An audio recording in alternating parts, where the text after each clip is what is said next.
Hey, noble ones, welcome back to my channel and welcome to Metatron's Academy. So I know that quite a few of you are interested in learning Mandarin Chinese. But of course, sometimes you get overwhelmed, if you will, because of the overabundance of choice when it comes to, okay, but what sort of online sources am I going to follow? Which ones are the best ones, and are there sources that are legit as opposed to others that might be like a waste of time? And honestly, yes, there are a lot of channels. Some go for a single YouTuber with a camera all the way up to a fully corporate structure. Which you can tell. Now, I've got my favorites, but today I wanted to review a couple of these. For instance, I found this channel recently, and it's called Chinese for Us. Let me show you. So it's this one here, and I wanted to check out. I haven't seen it yet. I mean, I've seen her somewhere. I don't even remember where, but I don't think I watched definitely this video specifically, but perhaps this channel. So I wanted to check out their intermediate Mandarin Chinese lesson. It should be an HSK2. For those who don't know, from 1 to 6, 1 being the easiest, 6 being the hardest, is the sort of online, well, not online, but international certification that you can get to be certified Mandarin speaker. And so HSK2 should be pretty simple, kind of a lower intermediate in fact, but I want to see what sort of grammar they decide to go for. It seems like it's yes, it is the Dao Qu compound structure, which is nice. It's always nice because at the end of the day, I feel like first year students use Yao on its own for everything, and it's nice to have alternatives. So we're going to check this video together a little bit, and then there is another channel that I wanted to show you that I have used instead. So let's begin with this. 我要到办公室去开会。Hi, 你好, this is Chinese for Us HSK Level 2 Intermediate Chinese Course 中级汉语一 Lesson 1. 我是 Lily.This course is designed to correspond with HSK Level 2, so that when you finish our basic course, Level 1 course, and this Level 2 Chinese course, you'll be able to achieve well over HSK Level 2. Okay, so up to this point, I can see it's one of those channels that is very structured. It does look very corporate, and clearly she's reading a script. Personally, I prefer channels where there is a speaker who is like not sort of an employee, if you will, but instead it's their channel and they have the passion that it's not scripted and it's more natural. But she seems to be really nice anyways, so perhaps we can still gain some really good information. So let's jump right into the actual grammar and functions. 我们开始吧. Today we'll learn how to say to go to some place, to do something in Chinese, with the structure 到 place 去 do something.And we'll also learn... I see. So we're going to also study, this is a good structure to study for like beginners to kind of spice up their vocabulary. When it comes to want, I wonder if they're going for the super famous yao, or if they're going to use a different one like xiang. Because I remember Chinese speakers using both, like 我要去北京 or 我想去北京. At the end of the day, they're both fine. Slightly different, of course. Yao can also mean must. Kind of conversationally, they can be both used to represent this, but let's see what she chooses. Learn how to say to want to do something in Chinese with modal verb 要. Okay. For intermediate, that's a little... Let's start with the 到 qu structure. I think yao is very basic. 到. 到. Very nice. 到. It's originally a verb, meaning to arrive or to get to a place.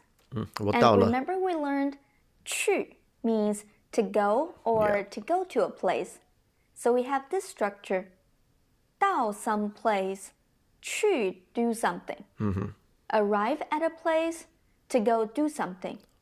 Meaning like to go you could say 我到大学去学习 somewhere to do something.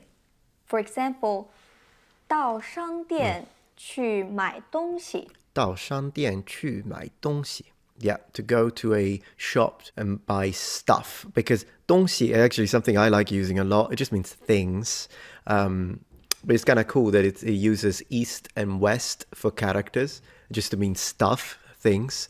So yeah, 到商店去买东西. 对。到商店 to arrive at the store, 去买东西 to go buy stuff. 到商店去买东西 买东西 Next. Let's try some sentences. 我到书店去买汉语书。我到书店去买汉语书。Let me do it again. 我到书店去买汉语书. Very cool. I go to the bookstore to buy a Chinese book. Yeah, 书. So cool that Japanese use this, although with the traditional character, they pronounce it sho, but they use it like for archaic usage and terms to represent a book. Otherwise, they just use hong, which would be button in Chinese. 我到书店去买汉语书. Very, very clear, very crisp pronunciation. 他明天到医院去看病. 他明天到医院去看病. So yeah, go to the hospital to get a check, I guess, because it's to look for illness. They use the same character in Japanese for illness, so it was easy to remember. 他明天到医院去看病. And she's smiling. 他明天到医院去看病. 病去看病. 他们到办公室去开会. Yeah, and this was the one at the beginning. 他们到办公室去开会. Okay, yeah, pretty nice. So far, I like this. Let's see what other structure they go into. Let's see. Manager. Okay, this is... I gotta say, I really like the sound of 办公室 for office. Alright, so we got this one. He goes to a company for a meeting. Let's see what else. 你是上个月到学校去买的书吗? Cool, so they are using it in a question. Very nice. That's good. That's good. Oh, the dialogue. Let's see what we hear. I like that. The combination of dialogue and then sentence structure. So they just have need to add speaking, and great, you've got the full package, which is always the best thing to do. We can omit the do something part and just use the structure 到 someplace 去, meaning to go somewhere. So 到 somewhere 去 means the same as 去 somewhere. For example, 我到办公室去. 我到办公室去. 我去办公室. Yeah, cool. As an alternative, because yeah, every first year student will know 我去办公室. But of course, 我到办公室去. It's good to have an alternative also, just in case the Chinese use it. Like imagine they use it and then you get confused. It's always nice to have both, even if you only use one. 我到公司去. 我去公司. 公司. 你到哪里去? You should totally learn this word, by the way. If you're a beginner of Chinese, you should really learn this one, 公司, because then you'll be able to read the ending of so many shops in Chinatown, because so many finish with this. It's like a bunch of names, or maybe a city name, and then 公司. So yeah, because that's the company part. It's a little bit like, is it like LLC, that type of stuff in English? To know the specifics, we would have to ask like a lawyer, but you know what I mean. 我去公司. 你到哪里去? 你去哪里? I am noticing a mistake. They're putting 我, but the character is 你. Also because why would you ask, where am I going? I mean, I guess 我去哪儿? It's like maybe depending on the context. But yeah, there is a mistake here. This is not 我, this is not I, it's 你. So this should be 你去哪儿? And 你到哪儿去? Or 哪里? Personally, yeah, I would say 你去哪儿? Or 我到哪儿去? That's what I would say, because I was taught to use preferably 哪儿 and 哪儿 over 哪里 and what have you. But yeah, they're both fine. Absolutely both correct. So whether you want to use 儿化 or not is entirely up to you. The meaning is exactly the same.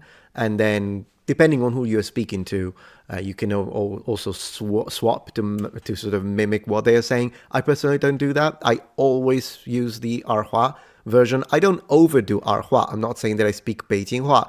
I mostly try to speak Putonghua, but even within Putonghua, there is some 儿化 that you won't find in other areas, even though there is less 儿化 than there is in Beijing. For instance, I believe in Standard you would pronounce Hua for flower, whereas in Beijing, I believe they do say Hua and add the I wouldn't do that, but I would definitely prefer or opt for 哪儿, 你去哪儿? Can you ask me some questions? Yes. Where are you going? 你去哪儿? 你到哪儿去? 你到哪儿去?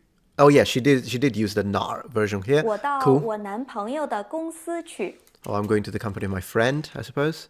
My boyfriend. Oh, 男朋友. Yeah, that's right. I didn't hear the 男 part because 朋友 is friend, 男朋友 is boyfriend. Yeah, cool. 你到哪里去? I like that she's switching, so she gives you both. 我到张医生的办公室去. Yes, so she's really using to solidify this vocabulary for those who have just learned 办公室 as a new word. And then, of course, she keeps repeating it, and that's a good method because repetition, of course, it's a good measure. It's a good way to memorize. Okay, so this was pretty good. Let me show you now one that I like particularly, and it's Harbin Mandarin.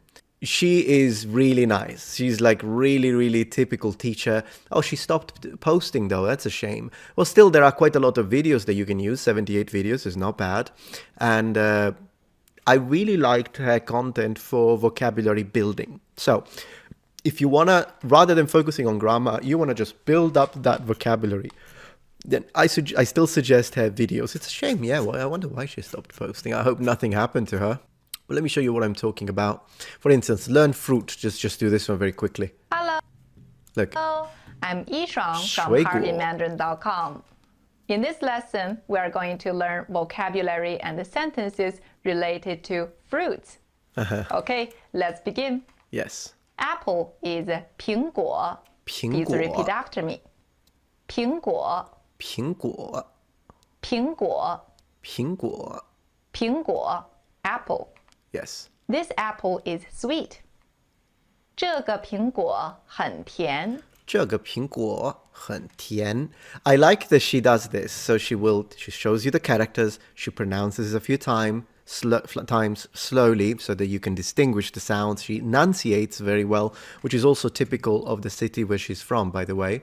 And then she gives you a sentence, and the sentence is always different, but it's also a good way to learn new vocabulary, because if you didn't know that tian is how they say sweet, well, boom, now you learned that as you're learning the vocabulary, and it's applied in a way that it makes sense to a native. So I really like these. Oops.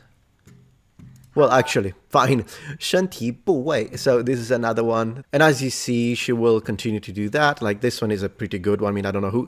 Are people actually allergic to bananas? I have no idea. But of course, you're learning the 香蕉 is how they say banana in Mandarin. And then she's telling you 我对香蕉过敏, which is, of course, their way to say I'm allergic to. So I think it's again one of those structures, and you see it in action. And if you're familiar with the idea that the Chinese do this a lot, so they in basic and intermediate Chinese, I want to say even some advanced Chinese, they will have one character, put whatever you want in between, followed by one or two characters to create a compound structure which creates a new meaning.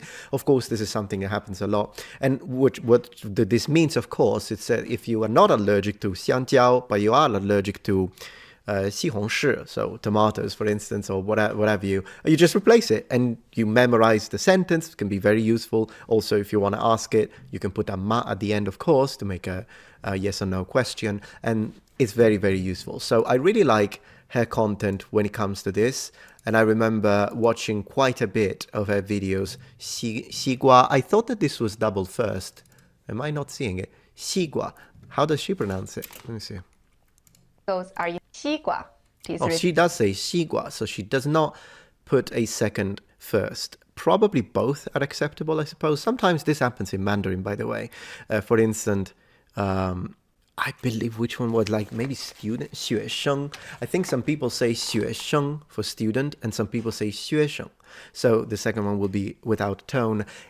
I think that happens mostly mainland China. So when they drop, if you have like two first tones, but sometimes you have an alternative version, an alternative pronunciation, both being acceptable, and the alternative would be the second character will be without a tone, so neutral in tone. Usually that's a mainland variety, more commonly used in mainland, although then again, mainland is massive when it comes to accents, and you have all sorts, so you'll find lots of different accents. Anyways, really, really nice channel. I just wanted to share these two channels with you today if you're learning Mandarin, and I will be making more content. I'm thinking of like maybe watching something together in Mandarin, and then we translate words that we don't know, write down a little bit of vocabulary list. And if there is any other language you're studying, please let me know what it is, so maybe I can create some content to find some good material and resources for you. Thank you so much for watching and joining Metatron's Academy. See you tomorrow.